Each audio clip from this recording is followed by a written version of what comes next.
जैसा कि आपकी खिदमत में अर्ज़ किया था, मुख्तसर सा ब्रेक है। देखिए, ब्रेक के बाद एक बार फिर आपकी खिदमत में हाजिर हो गए। जो बकिया सवालात आगे खिदमत में फिर पेश कर रहे हैं। अस्सलामु अलैकुम। अलैकुम सलाम। मेरा क्वेश्चन है, हमारे जो घर पे रेंट में रहते हैं वो हमको ये नहीं बताते कि टैंक में पानी फुल हो गया, और फिर 1 घंटे ओवरफ्लो जब पानी हो जाता है और हमें पता चलता है, हम नीचे रहते हैं, पानी की आवाज़ सुन के, तो हम उस वक्त नल बंद करते हैं। तो ये जो पानी ज़ाय हो रहा है, इसका गुनाह हमारे सर है या हमारे पड़ोसियों के सर है? इसका जवाब ज़रूर दीजिएगा। इसका जवाब ये है कि जब हमको इत्तला मिल जाए और उसके बाद हम उस पर अमल ना करें, यानी हमको पता चल जाए कि पानी बह रहा है और हम उसको बंद ना करें, तो हम गुनहगार हैं। लेकिन जब हमको ख़बर ही नहीं है, हमको पता ही नहीं है कि पानी बह रहा है, तो फिर जिसको पता चलेगा वो गुनहगार है। लेकिन अब दूसरी बात भी यहाँ पे बयान कर दूँ कि अब हम जब इस मसले को सुन लिया है, अब हमें पता चल गया है कि अब अल्हम्दुलिल्लाह हम गुनहगार नहीं हैं, हमारा पड़ोसी गुनहगार है, तो इत्मीनान ना हो, मुतमईन ना हो जाएं। यानी बार बार जाकर जब कभी पानी भर जाए तो उसकी ख़बर बहरहाल रखें कि ज़ाया ना होने पाए, कि अब हमें इत्मीनान हो गया कि चलिए मौलाना साहब ने कह दिया कि जो सुन रहा है तो नीचे वाला ही सुन रहा है, हम नहीं सुन रहे हैं, तो अब हम दोबारा से अब हमको जाने की ज़रूरत ही नहीं है। तो ये भी मैं नहीं कह रहा हूँ, इस बात का ख्याल रखें कि तब भी आप बिल्कुल होशियार रहें कि पानी ज़ाया ना होने पाए। अस्सलामु अलैकुम। अलैकुम सलाम। मेरा नाम अज़हर है और मैं मुरादाबाद यूपी से ताल्लुक़ है मेरा सवाल है कि अगर शक की बिना पर हमें मनी की रंगत की जांच करनी हो और हम इस सूरत में मास्टरबेशन करें तो क्या जायज़ है? मास्टरबेशन किसी भी सूरत में जायज़ नहीं है। बहरहाल जब आप डॉक्टर्स के पास रेफ़र करेंगे तो वो आपको कोई ना कोई तरीक़ा ज़रूर बताएंगे। अस्सलामु अलैकुम। अलैकुम सलाम। मेरा सवाल है कि अगर मैं कोई भी नमाज ना पढ़ूं तो क्या वो चल सकता है? और मैं 17 से हूँ। फ़क़त वस्सलाम। जी, ऐसे नहीं चल सकता है कि कोई भी नमाज ना पढ़ूं और हमारा कुछ चल जाए।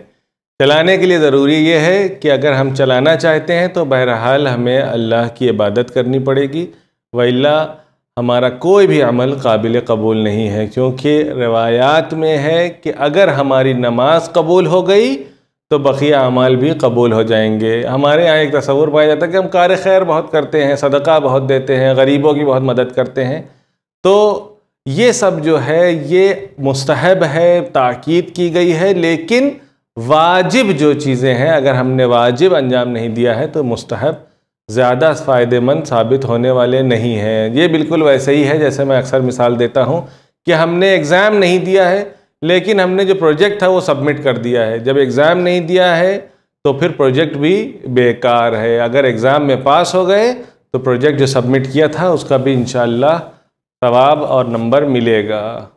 अस्सलामु अलैकुम। अलैकुम सलाम। मैं बहुत परेशानी के दौर से गुज़र रहा हूँ। अभी मुझे क्या करना होगा जनाब? मेरा नाम प्यार अली है। इनकी परेशानी है, कोई वजीफ़ा ग़ालिबन ये चाहते हैं, दुआ चाहते हैं। देखिए, आजकल के ज़माने में तकरीबन सभी बहुत परेशान हैं। रिवायत में है कि अगर कोई आदमी माली तंगी से गुज़र रहा है तो वो सदका दे। हालांकि ये बड़ा ही कॉन्ट्रडिक्टरी दिखता है कि ऐसे ही पैसे नहीं हैं, ऊपर से मौलाना ने भी ये तजवीज़ दे दी है कि सदका दे। तो ये रिवायत में है, पैगंबर से नकल है कि जो आदमी सदका देता है, जब अल्लाह की राह में वो ख़र्च करता है तो अल्लाह उसको 10 गुना बढ़ाकर देता है। अगर कोई आदमी आज के ज़माने में, क्योंकि लॉकडाउन की सिचुएशन है, लोग परेशान हैं, माली परेशानियां हैं, उसमें जो आदमी सदका देगा यकीनन उसको उसका परवरदिगार उसको बढ़ा के उसको देगा। तो माली तंगी से बाहर निकलने के लिए सदका ज़रूर दें। सलाम अलैकुम। अलैकुम सलाम। मौलाना साहब, मेरा नाम मोहम्मद है, मैं फैज़ाबाद में रहता हूँ। मेरी अम्मी सोचती भी हैं बहुत ज़्यादा और तरद्दुद में रहती हैं। कोई दुआ जिससे वो सोचना छोड़ दें, ऐसी कोई दुआ बता दीजिए, आपका बहुत एहसान होगा। देखिए, सोचती क्या है ये तब तक नहीं तय हो पाएगा क्योंकि सवाल बहुत ज़्यादा वाज़ेह नहीं है कि वो क्या सोच रही होती हैं। देखिए, अगर ऐसा है कि उनको कुछ ज़्यादा परेशानी है, कोई टेंशन है जिसकी वजह से वो सोचती हैं, तो उसका बेहतरीन इलाज ये है कि आप उनसे उनकी परेशानियों को शेयर करें, उनसे डिस्कस करें, ताकि उनको जिस चीज़ के बारे में वो सोच रही होती हैं उनकी सोच को आप दूर करें, कि वो जो टेंशन है जिसके बारे में वो बार बार सोच रही होती हैं, उनकी फ़िक्र मशगूल रहती है, तो अगर आप उनके बर्डन को ले लेंगे या उनसे उस मसले को शेयर कर लेंगे तो ऑटोमेटिकली फिर उनका सोचना बंद हो जाएगा। इसके लिए जो है कभी कभी ऐसा होता है कि ख़वातीन में ख़ास तौर पर यह होता है कि वो बहुत सारी चीज़ों के बारे में सोचती हैं जो मुमकिन है कि हो जाए।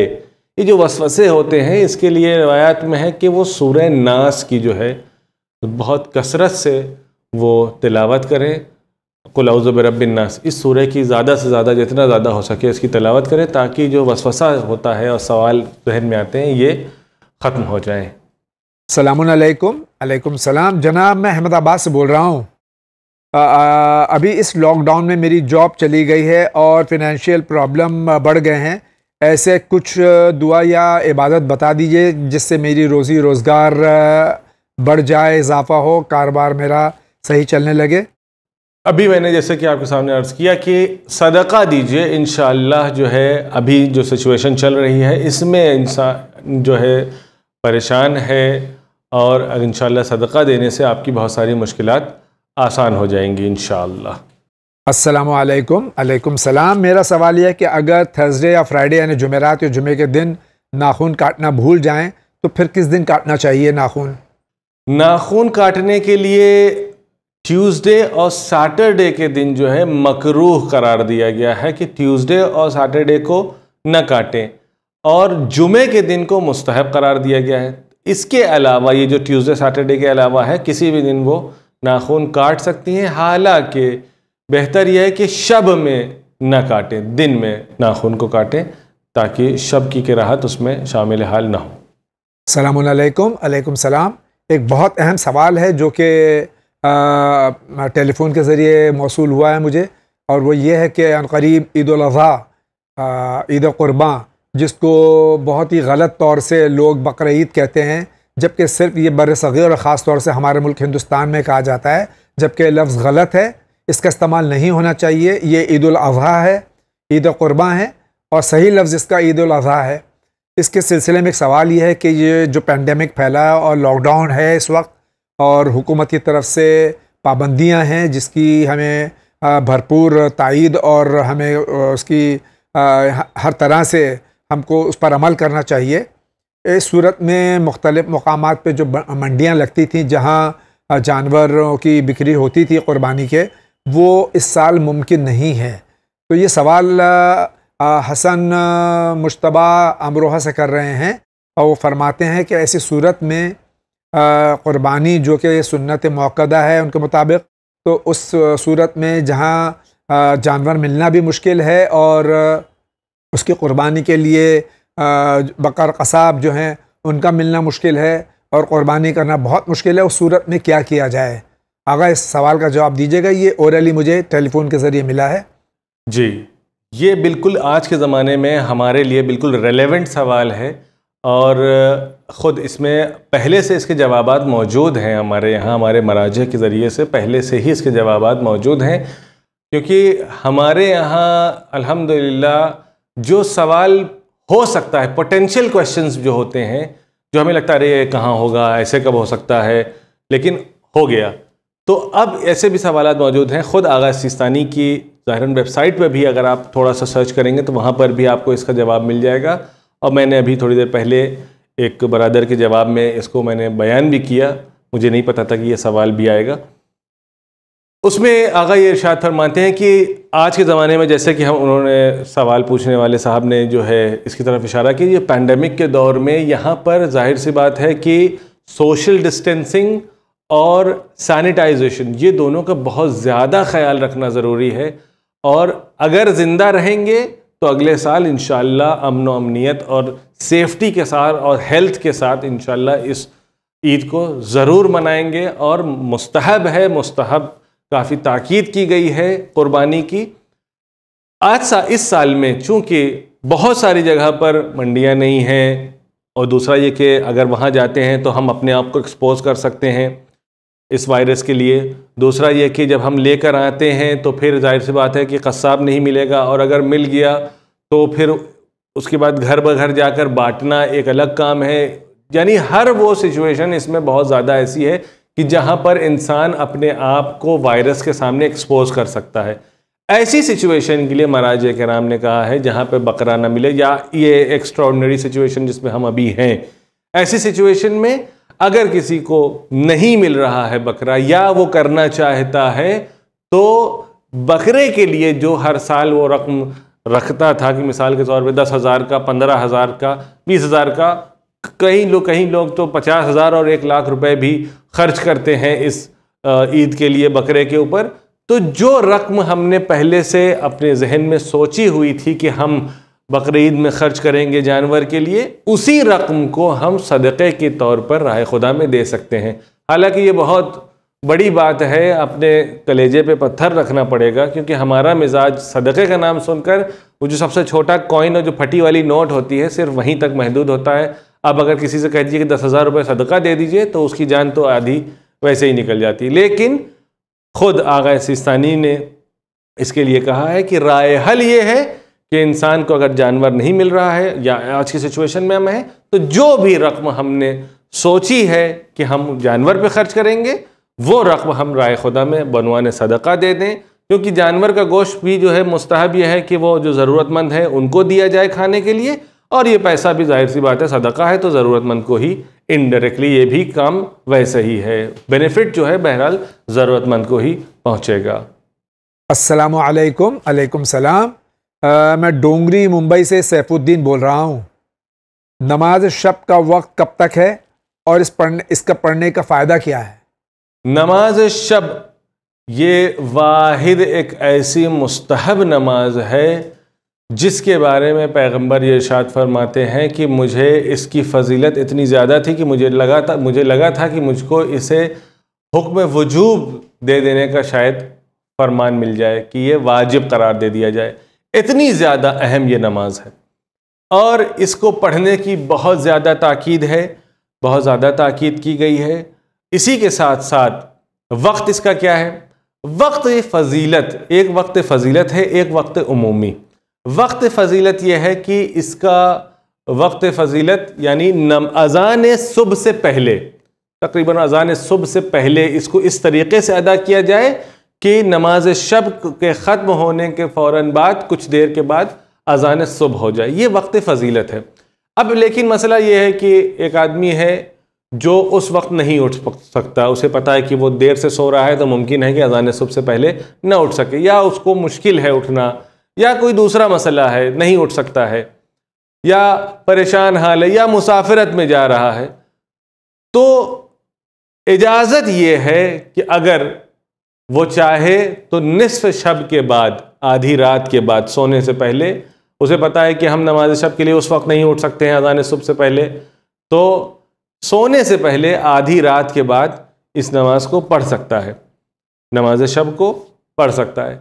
इसके अलावा अगर उसको जो है जल्दी सोना है, डॉक्टर ने मना किया देर तक नहीं जाग सकते हैं, या कोई परेशानी है, या उसे कोई और मसला पेश आ गया है और वो चाहता है कि इस बाबरकत नमाज से महरूम न रह जाए, तो वो इशा के बाद भी, चाहे नमाज इशा के बाद अगर पढ़ना चाहे तो उसके बाद भी पढ़ सकता है। यहाँ तक कि अगर नमाज चाहता है, मिसाल तौर पर उसने तय किया था कि मैं नमाज सुबह से पहले उठकर नमाज पढ़ूंगा और उसकी आंख न खुल सकी किसी भी वजह से, तो वो उस नमाज को बाद में भी बक़स्द रजा, क्योंकि मुस्तहब नमाज की क़ज़ा नहीं होती है, सिर्फ ये कि उस नमाज का सवाब हासिल करने के लिए सुबह में भी इस नमाज को पढ़ सकता है।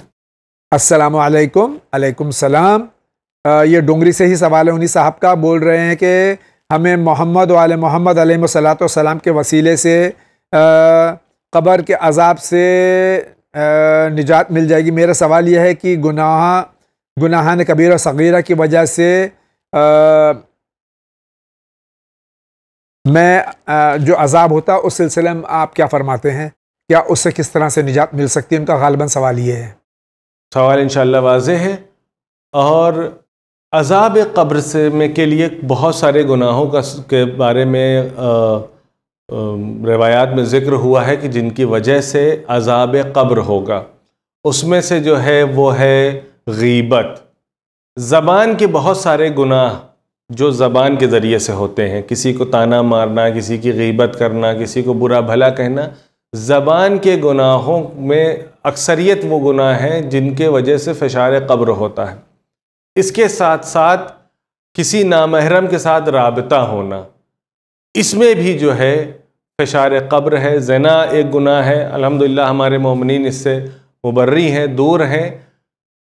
ये वो गुनाह है कि जिसकी वजह से, और भी बहुत सारे गुनाह हैं, रिवायात में उसका जिक्र हुआ है। ये वो गुनाह है कि जिसकी वजह से फ़िशार क़ब्र होता है और क़ब्र की मंजिलें जो है नहायत ही सख्त हो जाती है इंसान की। परवरदिगार हम सबको तौफ़ीक़ दे कि इन गुनाहों से दूर रहें, और अगर कोई गुनाह धोखे से या हमसे सरजद हुए हैं तो बारिल्लाह हमारे गुनाहों को बख्श दे, क्योंकि वो मंजिल यकीनन तन्हाई की मंजिल होगी। वहाँ कोई मददगार, कोई नासिर न होगा सिवाय तेरी रहमत के।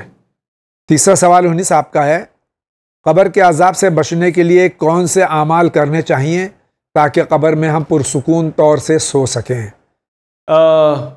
कब्र के में जो आमाल के लिए सबसे पहली चीज़ जो है वो ज़ियारत अइम्मा अलैहिमुस्सलाम है। ज़ियारत अइम्मा जो है फ़िशार क़ब्र से बचाने के लिए, ख़ास तौर पर ज़ियारत इमाम रज़ा अलैहिस्सलातु वस्सलाम के लिए कहा गया है कि अगर कोई ज़ियारत पर जाएगा तो वो मौला उसको जो है फ़िशार क़ब्र से बचाएंगे। और ज़ियारत आशूरा बहुत ज़्यादा ताकीद की गई है फ़िशार क़ब्र से बचने के लिए। ये अल्लाहुम्मा रज़ुक़ना शफ़ाअतुल हुसैन फ़ी यौमिल वुरूद, यौमिल वुरूद यानी जिस दिन हमको कब्र में डाला जाएगा, लेकिन यौमुल वुरूद यानी वो दिन कि जिस दिन उसको कब्र में वारिद किया जाएगा, कब्र में लिटाया जाएगा। तो ज़ियारत आशूरा भी जो है एक ऐसा अमल है जो इंशाअल्लाह इंसान को फ़िशार क़ब्र से निजात दिलाएगा। सलामुन अलैकुम। अलैकुम सलाम। मेरा सवाल है मौलाना कि कुछ ऐसा वजीफ़ा बताइए जिससे मेरा रिज़ल्ट अच्छा है। इसके लिए वजीफ़े के लिए मेरा ख्याल है कि काफ़ी देर हो चुकी है। इसके लिए आपको पहले से प्रिपरेशन करना चाहिए था। देखिए, दुआ जो है वो कोई जादू नहीं होता है कि हमने अगर पेपर में कुछ ना लिखा हो और हम ऐसी कोई दुआ पढ़ दें कि पेपर में हमारे आंसर्स खुद ब खुद छप गए हों, तो ऐसा मुमकिन नहीं है।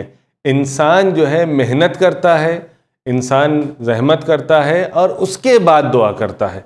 जैसे एक वाक़या बयान कर दूं कि एक आदमी मस्जिद के बाहर अपनी सवारी अपने ऊँट से पहुंचा और पहुंचने के बाद ऊँट को वहीं पर रिहा कर दिया। पैगंबर ने उसे देखा और देखने के बाद कहा कि ये क्या किया तुमने, ऊँट को जो है बांधा क्यों नहीं? तो उसने कहा कि मैंने राह खुदा में, मुझे अल्लाह के ऊपर भरोसा है, इंशाअल्लाह मेरे ऊँट को कुछ नहीं होगा। पैगंबर ने कहा कि पहले इसे बांधो, उसके बाद अल्लाह के ऊपर भरोसा करो कि इंशाअल्लाह अब ये कहीं गुम नहीं होगा, कहीं चोरी नहीं होगा। लेकिन अगर छोड़ देंगे, हम कुछ करेंगे ही नहीं, कोई ज़हमत ही नहीं करेंगे और ये चाहेंगे कि हमारा नंबर जो है वो आ जाए खुद ब खुद, तो ये मुमकिन नहीं है। सलामुन अलैकुम। अलैकुम सलाम। मेरा पहला सवाल है ज़ंजीर ज़नी के सिलसिले में। मैं आयतुल्लाह सिस्तानी हफ़ज़ल्लाहु ताला का मुक़ल्लिद हूँ। वो इस मसले में ख़ामोश हैं, इससे मुतालिक उनका कोई फतवा नहीं है। तो इस मसले में उनके बाद किसकी तक़लीद करें, यानी इस मसले में किसकी तक़लीद करें और वो हमें क्या करना चाहिए? ज़ंजीर ज़नी का सिलसिला में जो आगा सिस्तानी का फतवा है कि उन्होंने इस पर ख़ामोशी इख्तियार की है और अपनी नज़र यहाँ पर बयान नहीं किया है। अब इंसान जो है अगर जो ज़ंजीर करना चाहता है तो वो अपनी मेहनत से थोड़ा सा तहक़ीक़ करे और उस मुज्तहिद को ढूंढे कि जिसके ऊपर वो रुजू करना चाहता हो, इस मसले पर जिसने जायज़ करार दिया हो। यहाँ पर ख़ुद ज़ाती तहक़ीक़ ज़्यादा ज़रूरी है। अगर वो करना चाहता है, नहीं करना चाहता है तो ज़ाहिर सी बात है उसे कोई तहक़ीक़ करने की ज़रूरत नहीं है, क्योंकि ये एहतियात वाजिब का मसला है। एहतियात वाजिब का मसला ये है कि जहाँ पर किसी दूसरे ऐसे मुज्तहिद की तरफ रुजू करना पड़ेगा कि जिसने फतवा दिया हो। तो जो आदमी मिसाल के तौर पर करना चाहता है तो बाज़ मराजे हैं जिन्होंने जायज़ करार दिया है, तो वो उनकी तरफ रुजू कर सकता है। जो नहीं करना चाहता है तो वो जाहिर सी बात है उसे करने की कोई ज़हमत करने की अब ज़रूरत नहीं है। आगा आपका शुक्रिया, लेकिन इनका दूसरा सवाल भी ले लीजिए कि दूसरा सवाल है कि उसूल काफ़ी वॉल्यूम नंबर 2 पेज नंबर 283 में लिखा है कि हज़रत मोहम्मद सल्लल्लाहु अलैहि वसल्लम, इमाम अली अलैहिस्सलातु वस्सलाम, हज़रत फ़ातिमा सल्लल्लाहु सलामुल्लाह अलैहा, इमाम हसन अलैहिस्सलातु वस्सलाम और इमाम हुसैन अलैहिस्सलातु वस्सलाम और बाकी इमामों के नाम कुरान में था लेकिन मिटा दिया गया है। यह हदीस ज़ईफ़ है या सही है? इससे ज़्यादा ज़ईफ़ कुछ नहीं हो सकता है ये हदीस, क्योंकि जो कुरान हमारे पास मौजूद है ये लफ्ज़ ब लफ्ज़ वही कुरान है जो पैगंबर सल्लल्लाहु अलैहि वसल्लम के ज़ात अक़दस और क़ल्ब अक़दस पर नाजिल हुआ, और उस जो नाजिल हुआ वही कुरान हमारे सामने मौजूद है। इसमें कोई ज़बर ज़ेर का कोई फ़र्क नहीं है। ये कहा जाए कि कुछ था और कम हो गया, ये एक बातिल नज़रिया है। ये कहें कि अहले बैत का नाम था और दुश्मनों ने मिटा दिया, तो ऐसा कुछ नहीं है। अस्सलामु अलैकुम। अलैकुम सलाम। मैं चांद हुसैन दरभंगा बिहार से हूँ। मेरी छोटी बहन है जो कई दिनों से खाना पीना नहीं खा रही है।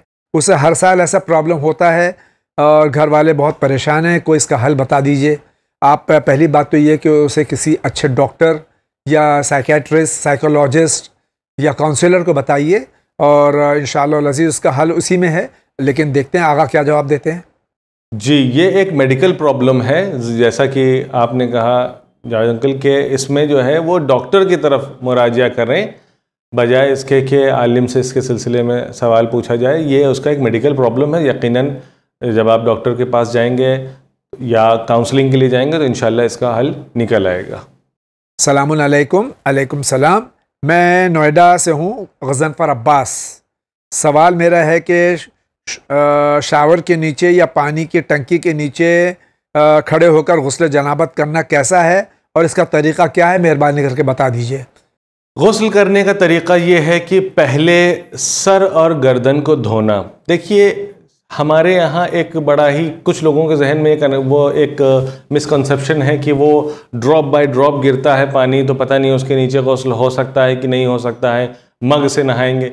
तो दोनों में फ़र्क बस इतना है कि मग में बड़ा ड्रॉप है और शावर में छोटा ड्रॉप है। जाहिर सी बात है, इत्तिसाल मग में एक बार डालने के बाद दोबारा आपको पानी लेना है।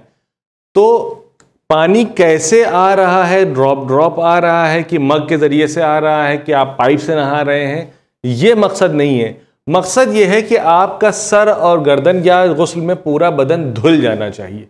अब आप उसको जो है वो शावर से धोते हैं कि आप उसको पाइप से धोते हैं कि आप उससे मग से धोते हैं, वो आपके पास ऑप्शन है। लेकिन ये कहा जाएगा कि शावर से है तो नहीं सही है, नहीं, ऐसा नहीं है। तीनों चीज़ से बिल्कुल सही है। तरतीब ये है, यानी सीक्वेंस उसका ये है कि पहले सर और गर्दन को धुलें, फिर राइट साइड को, जो आपकी बॉडी का राइट साइड है, उसको पूरा धुलें। उसके बाद आप अपनी लेफ़्ट साइड की बॉडी को धो सकते हैं। एक मसला यहाँ पर आगाए सिस्तानी का मैं अलग से बयान कर दूँ। जो मुक़ल्लिदीन है आगाए सिस्तानी के, उन्होंने कहा है कि सर और गर्दन को पहले धुलें, उसके बाद नीचे की जो बॉडी है, यानी आपके शोल्डर से लेके आपके टोज तक, वो आप एक बार में धो सकते हैं। यानी लेफ़्ट राइट की तरतीब की भी ज़रूरत नहीं है। आप अगर सर और गर्दन के बाद सीधे पूरे बदन को धो लें तो भी आपका गुस्ल सही है। लेकिन दूसरे मराजे इजाज़त नहीं देते हैं, उसमें उनके यहाँ तरतीब की यानी सीक्वेंस के साथ, सीक्वेंस ज़रूरी है कि पहले गर्दन, सर और गर्दन, और फिर right side and then the left side. अस्सलामु अलैकुम। अलैकुम सलाम। मेरा सवाल है कि मेरे शौहर कुरान की तिलावत करते हैं, नमाज भी पढ़ते हैं, लेकिन शराब का नशा करते हैं। बताइए क्या करना चाहिए। अलियाज़ु बिल्लाह, अस्तग़फ़िरुल्लाह रब्बी व अतूबु इलैह। देखिए, शराब नोशी जो है वो ऐसे गुनाहाने कबीरा में से है कि जिनके सिलसिले में बाज़ रिवायात में है कि शराब पीने वाला जो है वो जन्नत की खुशबू भी नहीं सूंघ सकता है। तो हम अगर किसी आदत की बुनियाद पर इबादत कर रहे हों और नेकी कर रहे हों कि सब करते हैं, हमारे वालिदैन ने सिखाया है लिहाजा करते चले आ रहे हैं, लेकिन उसके साथ साथ ये गुनाह कर रहे हैं, तो हमारे इबादतें किसी काम की न रह जाएंगी। बेहतर यह है कि आप उनको समझाइए, अगर वो किसी की बात सुनते हो तो उनसे कहिए कि वो उन्हें समझाएं, ताकि वो अपनी ज़िंदगी में ही इसी दुनिया में रहते हुए वो जहाँ इतने सारे नेक अमल करते हैं वहाँ ऐसी मनहूस चीज़ से दूरी इख्तियार करें और अपने लिए आखिरत का सामान जो है फराहम करें। सलाम अलैकुम। अलैकुम सलाम मौलाना साहब, मैं भोपाल से हूँ। मेरा सवाल है कि हमारे पास एक आदमी के पैसे कुछ बाकी हैं और वापस नहीं दे रहा है, यानी कोई और शख्स है जिसके पास इनके पैसे हैं, वो पैसे वापस नहीं कर रहा है। ये लोन इन्होंने दिया था या कर्जा दिया था वो दे नहीं रहा वापस। बताइए उसके लिए कोई दुआ या कोई वजीफ़ा ताकि इनके पैसे इन्हें वापस मिल जाएं। देखिए, दो वजह हो सकती है। एक चीज़ ये है कि जो इसमें शरई बाब निकलता है वो ये है कि एक मरतबा हमने किसी को कर्ज़ दिया और वो इस हालत में है ही नहीं कि उस कर्ज़ को अदा कर सके। अगर वो कर्ज़ को नहीं अदा कर सकता है, उसके पास पैसे नहीं हैं, तो इस्लाम हमें इजाज़त नहीं देता है कि हम उसके ऊपर बहुत ज़्यादा प्रेशर डालें कि वो हमारे पैसे को वापस करें। एक मसला। दूसरा मसला ये है कि उसके पास पैसे हैं लेकिन वो देना नहीं चाहता या दे नहीं रहा है, तो इस सिलसिले में अगर आपके पास कोई डॉक्यूमेंट हो तो उसके ख़िलाफ़ आप शिकायत कर सकते हैं। इसकी बिल्कुल आपको इख्तियार भी है और इजाज़त भी है। इसके अलावा कि माल के लिए दुआ करें तो भैया ऐसा है कि आदमी ख़ुद दुआ करे कि उसके दिल में रहम अल्लाह पैदा कर दे ताकि वो आपके माल को वापस कर दे। इनका नाम आबिद है। ये कहाँ से है ये लिखा नहीं है इन्होंने। इनका सवाल है, मैं और मेरी बीवी दोनों कमाते हैं, क्या मैं अपनी बीवी से हिसाब ले सकता हूँ? उसने कहा है उसका यानी पैसा जो कहाँ खर्च करती है, मैं इस सिलसिले में उससे पूछ सकता हूँ कि अपने पैसे कहाँ खर्च करती है? वैसे तो ये काम काफ़ी जुर्रत का है, लेकिन उसके बावजूद भी जो है आपको इजाज़त नहीं है क्योंकि यहाँ तक कि जो कमा रही है वो तो उसका माल है, तो उसमें तो आपको तो ऐसे भी अख्तियार नहीं। यहाँ तक कि अगर आप उसे महीने का एक्सपेंस के तौर पे अगर उसे कुछ पैसे देते हैं और वो कहीं खर्च करती है तो उसको भी आपको पूछने का इख्तियार नहीं है कि वो पैसे कहाँ खर्च करती है। क्यों? क्योंकि वो अब आपके देने के बाद वो उस पैसे की मालिक है। अब मालिक पैसे को कहाँ खर्च करता है उसमें आपको कोई इख्तियार नहीं है। सलामुन अलैकुम। अलैकुम सलाम। I am Yasoob Abbas from Lucknow. मुझे ये क्वेश्चन पूछना है कि मेरे हाथ और टांगों में टाइटनेस है। मैं जब वज़ू करता हूँ तो मैं पैर पर मसा नहीं कर पाता हूँ, तो मैं वज़ू करूँ या तयम्मुम करूँ? मुझे मेरा वजीफ़ा क्या है? अगर जवाब दीजिए इसका।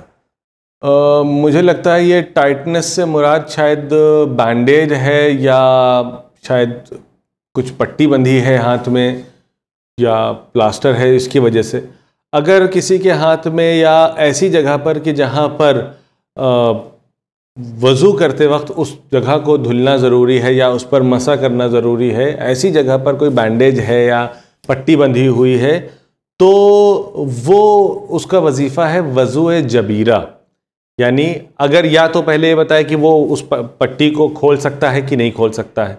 अगर उसके वो खोल सकता है कन्वीनियंटली तो उस पट्टी को खोले, और दूसरी बात यह है कि खोलने के अलावा ये बताए कि वो जो ज़ख्म है या जो चोट है उस पर पानी पहुँचने से अगर उसको कोई नुकसान नहीं पहुँच रहा है तो फिर उसकी ज़िम्मेदारी है कि उसे खोल के आसानी से अगर खोल सकती है तो उसे खोलना पड़ेगा। अगर नहीं खोल सकती है, दुश्वारी है, मुश्किल है, मना किया है उसको खोलने के लिए, या पानी जो है अगर पहुँचेगा तो वो जो चोट है या जो जगह है वो और ज़्यादा ख़राब हो सकती है, उसमें और ज़्यादा इन्फेक्शन हो सकता है, तो उसे खोलने की ज़रूरत नहीं है।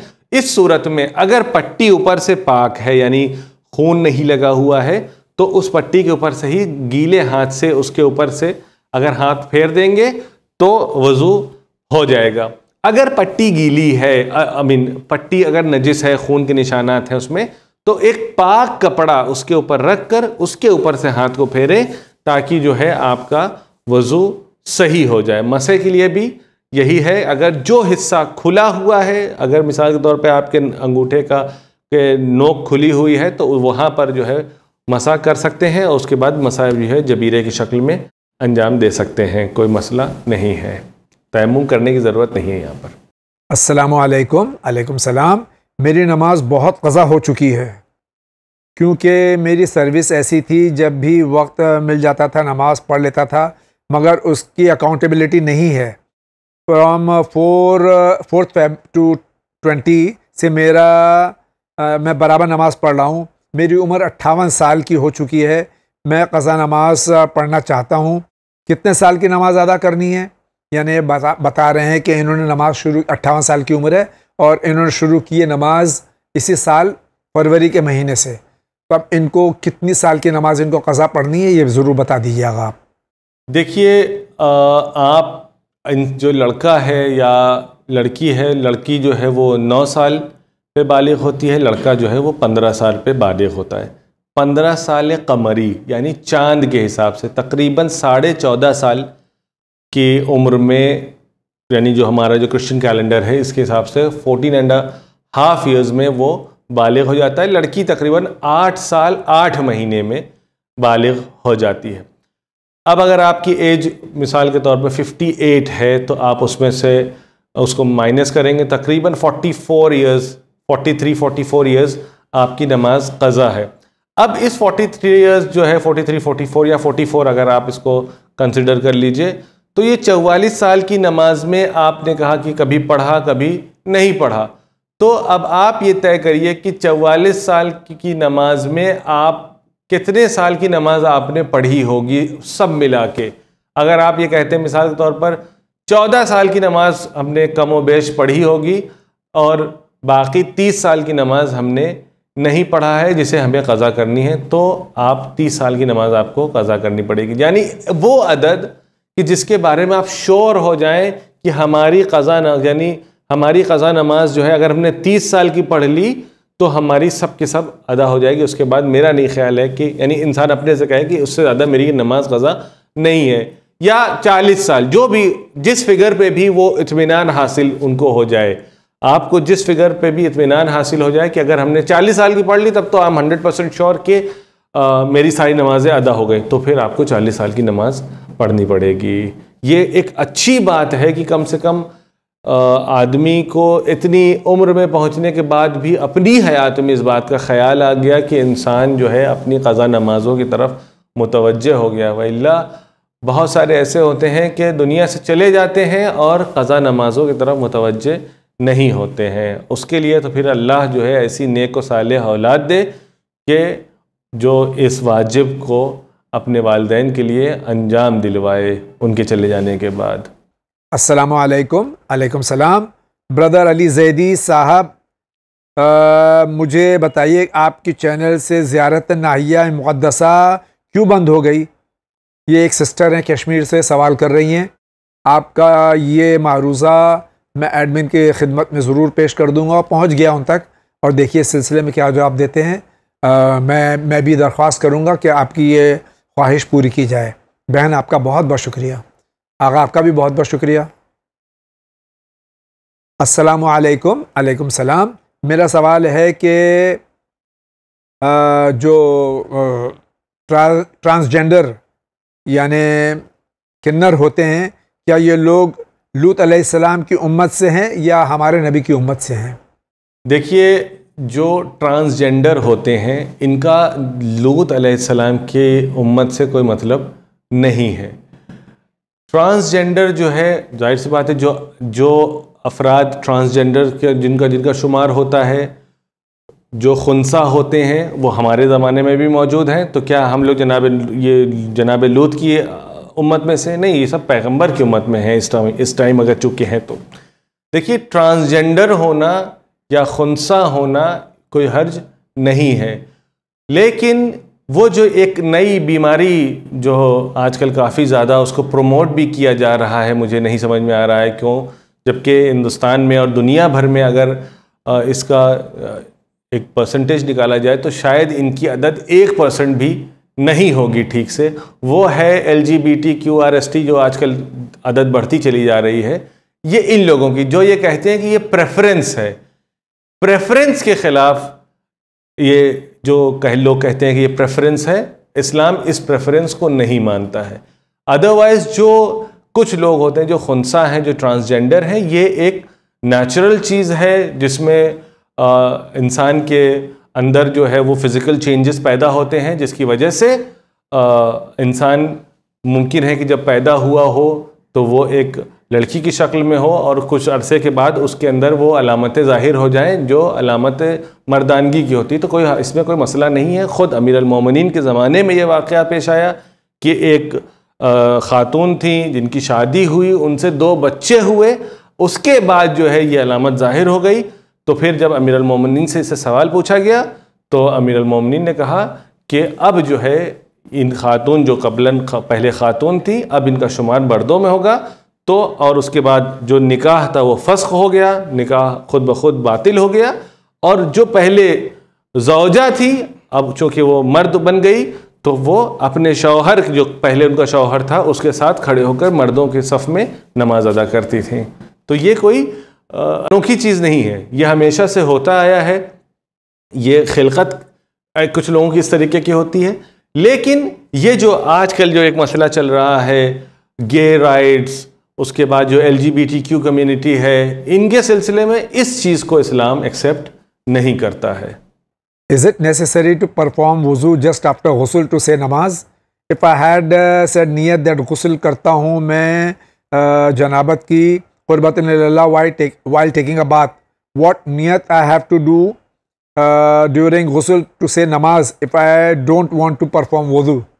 देखिए, ग़ुस्ल के लिए जितने आगा सिस्तानी के मुक़ल्लिदीन के लिए मैं ख़ास तौर पे इसको बयान कर दूँ, जितने भी वाजिब ग़ुस्ल हैं, जैसे ग़ुस्ल जनाबत है, जैसे ख़वातीन के कुछ ग़ुस्ल हैं, जैसे ग़ुस्ल मसे मैयत है, किसी ने नज़र किया है कि मेरा कोई काम हो जाएगा, अहद किया है मेरा कोई काम हो जाएगा तो मैं ग़ुस्ल अंजाम दूंगा, जितने भी वाजिब ग़ुस्ल हैं वो सब के सब बदल अज़ वज़ू भी हैं, यानी उसके बाद वज़ू करने की ज़रूरत नहीं है नमाज पढ़ने के लिए। लेकिन अगर कोई आदमी वज़ू कर लेता है तो कोई हर्ज भी नहीं है सिवाय ग़ुस्ल जनाबत के। यानी जितने भी वाजिब ग़ुस्ल हैं उसके बाद इंसान को इख्तियार है कि वो वज़ू भी कर सकता है सिवाय ग़ुस्ल जनाबत के। अगर किसी ने ग़ुस्ल जनाबत किया है तो उसके बाद उसको इजाज़त नहीं है बल्कि हराम है। मैं पहले भी इस मसले को बयान कर चुका हूँ कि ग़ुस्ल जनाबत के बाद वज़ू करना हराम है, बाकी ग़ुस्ल के बाद कर सकता है। आगा सिस्तानी के यहाँ बाकी जो मुस्तहब ग़ुस्ल हैं, जैसे ग़ुस्ल ईद है, ग़ुस्ल जुमा है और ग़ुस्ल ईद गदीर है, और भी बहुत सारे ग़ुस्ल हैं। तकरीबन जो नई तौज़ीउल मसाइल जो छपी है, क्योंकि उसमें नंबरिंग में 1-2 ग़ुस्ल को एक ही नंबर में शामिल कर लिया गया है तो वो 25 ग़ुस्ल नंबर दिखाई देते हैं। वल्ला पुरानी जो नई तौज़ीउल मसाइल थी उसमें 27 ग़ुस्ल, क्योंकि उन्होंने जो सिर्फ कोई चीज़ चेंज नहीं हुई है, बस नंबरिंग में एक नंबर के साथ 2 चीज़ों को ऐड कर दिया गया, इसलिए वो नंबर थोड़ा कम हो गया। वल्ला पूरे के पूरे 27 ग़ुस्ल ऐसे हैं आगा सिस्तानी के यहाँ जो मुस्तहब हैं और बदल अज़ वज़ू भी हैं, यानी जिसके बाद वज़ू करने की ज़रूरत नहीं है। यहाँ पर एक बात और वाज़े कर दूँ कि रहबर मुअज़्ज़म आगा ख़ामेनी के जो मुक़ल्लिद हैं उनके लिए उनके नज़दीक मुस्तहब ग़ुस्ल जितने भी हैं वो बदल अज़ वज़ू नहीं है, न जुमे का ग़ुस्ल, न जो है ईद का ग़ुस्ल, न दीगर ग़ुस्ल, जो कि आगा ख़ुमैनी, चूँकि आगा ख़ुमैनी का फतवा भी यही है, सिर्फ वाजिब ग़ुस्ल को वो बदल अज़ वज़ू समझते हैं। बाकी वाजिब ग़ुस्ल में भी ग़ुस्ल जनाबत के बारे में मुझे पता है, बाकी के लिए आप उनकी तौज़ील मसाइल की तरफ रुजू करें। हर मुक़ल्लिद अपने मुज्तहिद के फतवे की तरफ रुजू करें, क्योंकि मुस्तहब ग़ुस्ल में भी इख्तिलाफ है। बाज़ ने जो है, जैसे आगा सिस्तानी ने 27 ग़ुस्ल का जिक्र किया है, बाज़ ने सिर्फ 10-11 का ही जिक्र किया है। तो हर आदमी अपने मुक़ल्लिद की तरफ, अपने मर्जा की तरफ रुजू करे और वो उनकी तौज़ील मसाइल में देखे। बाकायदा एक फ़हरिस्त है सब की तौज़ील मसाइल में जिसमें मुस्तहब ग़ुस्ल का जिक्र किया गया है जो बदल अज़ वज़ू हैं। अस्सलामु अलैकुम। अलैकुम सलाम। मेरा सवाल ये कि जमात में नमाज किस तरह पढ़ी जाए, यानी जमात की नमाज जो आजकल हमारे मुल्क में तकरीबन हर जगह बंद है, लेकिन उसके बावजूद जमात की नमाज बहुत ही ज़्यादा ताकीद है। आगे इसका तरीक़ा बता दीजिए किस तरह पढ़नी चाहिए। अल्हम्दुलिल्लाह ख़ुद हर रोज़ चैनल विन पर ही मगरिब की नमाज के वक्त जो है नमाज जमात आती है। उसमें चूँकि हमारे यहाँ के मोमिनीन बहुत ज़्यादा मस्जिद जाने के पाबंद नहीं है, सिवाय उन लोगों के कि जो आसपास में रहते हैं। दूर से आने का रवाज हमारे यहाँ नहीं है, बहुत मुश्किल से आसपास वाले भी बहुत सारे लोग नहीं जाते हैं, एक मसला। दूसरा मसला ये कि आज के ज़माने में जो लॉकडाउन की सिचुएशन है, इस ज़माने में नमाज जमात का सवाब कैसे हासिल किया जाए। अगर कोई आदमी घर में मुतदय्यन है, हमारे और आपके घर में कोई मुतदय्यन फ़र्द है जो नमाज का पाबंद है, तो घर में, चूँकि जाहिर सी बात है कि हर घर में जो है कोई आलिम नहीं होता है, तो जो मुतदय्यन फ़र्द है घर में, अगर वो नमाज पढ़ रहा हो तो उसके पीछे खड़े होकर नमाज पढ़ी जा सकती है। उसका आलिम होना, उसका मौलाना होना, उसका आलिम दीन होना शर्त नहीं है। घर में जैसे ज़ौजा है, अगर उसका शौहर मुतदय्यन है, 5 वक्त का नमाजी है, अगर उसके पीछे दीन का पाबंद है, तो ज़ौजा अपने शौहर के पीछे नमाज पढ़ सकती है और घर में नमाज जमात का सवाब हासिल किया जा सकता है। सलामुन अलैकुम। अलैकुम सलाम। मैं महाराष्ट्र से लिख रहा हूँ। मुझे चैनल वन बहुत पसंद है, अल्हम्दुलिल्लाह, बहुत बहुत शुक्रिया आपका। आप लोग नेक काम कर रहे हैं, कोशिश कर रहे हैं, हम लोग दुआ करते रहिए कि इससे ज़्यादा बेहतर काम कर सकें। अहलुल बैत अलैहिमुस्सलातु वस्सलाम का मैसेज आम कर रहे हैं। चैनल वन से बहुत कुछ सीख रहा हूँ। आप लोगों को तहे दिल से मैं दुआ आपके लिए करता हूँ। मेरा सवाल ये है कि मेरे वालिदैन इस दुनिया से कुछ अरसे पहले, यानी 10 साल हो गए, इंतकाल फरमा गए हैं। क्या मैं उनके लिए तलकीन पढ़ सकता हूँ? शायद तलकीन नहीं पढ़ी गई होगी इनकी किसी वजह से। उसका तरीक़ा क्या है अगर अब तलकीन उनके लिए पढ़ी जाए? देखिए, तलकीन को जो है पढ़ने का वक्त है तदफीन के वक्त, जिस वक्त जिसे कहा जाता है शबे, जो हिसाब किताब का जो वक्त होता है, जो पहली शब होती है, नमाज वहशत जिस शब में पढ़ा जाता है, उस वक्त तलकीन का वक्त होता है कि जिस वक्त ये कहा जाता है कि मुर्दे को कब्र के हवाले कर दिया गया और अब उससे सवाल जवाब किया जा रहा है।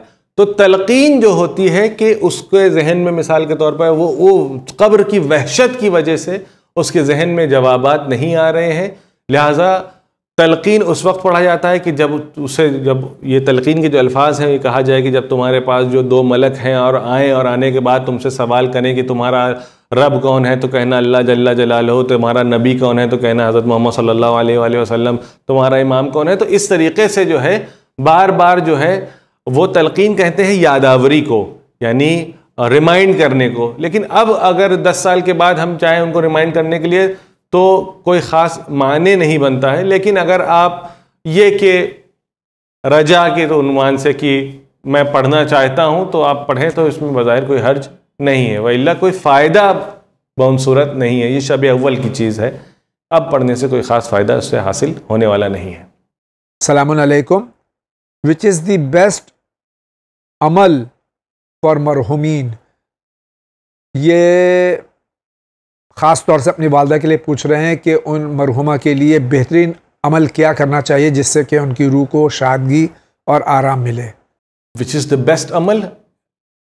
कोई भी चीज़ जो आप मरहुमीन के लिए भेज सकते हों वो उनके लिए बेस्ट है, जो कि ख़ास तौर पर ऐसे आमाल मरहुमीन के लिए भेजना चाहिए जो सदक़े जारिया हो।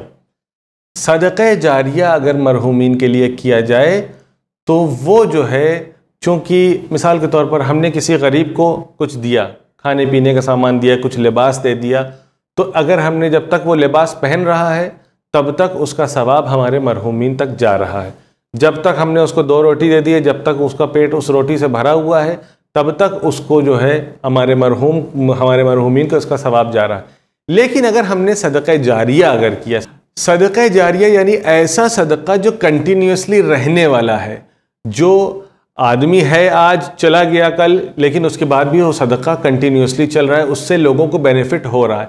मिसाल के तौर पर अगर हमारे इलाके में कोई मस्जिद बन रही है, कोई इमामबाड़ा बन रहा है, कोई मदरसा बन रहा है, अगर हम उसमें कोई कंट्रीब्यूशन दें तो उसका फ़ायदा क्या है? मिसाल के तौर पर कोई मदरसा बन रहा है, हमने उसमें कंट्रीब्यूट किया, जब तक वो मदरसा रहेगा तब तक जो है हमारे मरहुमीन को उसका सवाब पहुंचता रहेगा। जब तक वो मस्जिद रहेगी तब तक नमाज गुजारों के लिए, जब नमाज अदा होगी तब तक उसका सवाब हमारे मरहुमीन को पहुंचता रहेगा।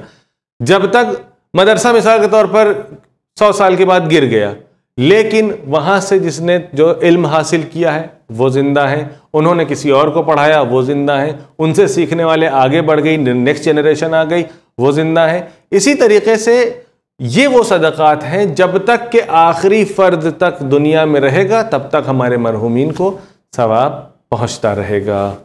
अस्सलामु अलैकुम। अलैकुम सलाम मौलाना साहब जावेद भाई। इस लॉकडाउन में सब बहुत परेशान हैं, घर में कैद हैं और जितना हो सकता है खुदा से माफ़ी मांग रहे हैं। सारे काम घर से हो रहे हैं, जैसे स्कूल कॉलेज के सारी पढ़ाई, यहाँ तक कि सारे काम ऑनलाइन हो रहे हैं। तो मैं सोचती हूँ कि जैसे आप डेली कोई ना कोई मसाइल में वीडियो अपलोड करते हैं, क्यों ना कुछ वीडियो ऐसे अपलोड कीजिए, हाउ टू बिकम अ ज़ाकिरा, क्योंकि मैंने अपनी कॉलेज की पढ़ाई ख़त्म कर ली है और अब मुझे दीन इस्लाम की पढ़ाई करनी थी। जो लॉकडाउन की वजह से सारे मदरसे भी बंद हैं, अगर हो सके तो इस टॉपिक पर डेली वीडियो अपलोड करें। जज़ाकल्लाह खैर, खुदा हाफिज़। सबसे पहली चीज़ ये है कि देखिए, ज़ाकिरा जिसे कहा ज़ाकिरा बनना या ज़ाकिर बनना जो है वो आउटकम होता है उस इल्म का कि जो 5 साल 10 साल एक आलिम ने या एक ज़ाकिर ने हासिल किया होता है। अगर बिना पढ़े लिखे सिर्फ हमने किसी की मजलिस सुनकर, कोई किताब पढ़कर ज़ाकिरी करना शुरू कर दिया, तो फिर हम अपने अल्फाज के ज़िम्मेदार नहीं होंगे। मुमकिन है कि एक ख़ास नज़रिया हो जिसको हमने रिपीट कर दिया, चूँकि हमको पसंद आ गया, उसको हमने उठा के पढ़ दिया और उसकी बुनियाद पे 2 आदमी गुमराह हो गए, तो उसकी अकाउंटेबिलिटी भी फिर हमारी होगी। इसलिए ज़ाकिरी करना या खिताबत करना सिर्फ मिंबर पे जाना नहीं है, उसके पीछे के जो कॉन्सिक्वेंसेस है उसकी भी रिस्पॉन्सिबिलिटी हमें लेना पड़ता। रही बात ये कि मदरसे बंद हो गए हैं और लॉकडाउन की वजह से नहीं चल रहे हैं, तो मेरा ख़ुद का मदरसा जो है वो ऑनलाइन अभी भी चल रहा है। और लॉकडाउन की वजह से जिस तरीके से कॉलेजेस चल रहे हैं उसी तरीके से मैं बहुत सारे मदरसे जानता हूं जो ऑनलाइन क्लासेस चला रहा है।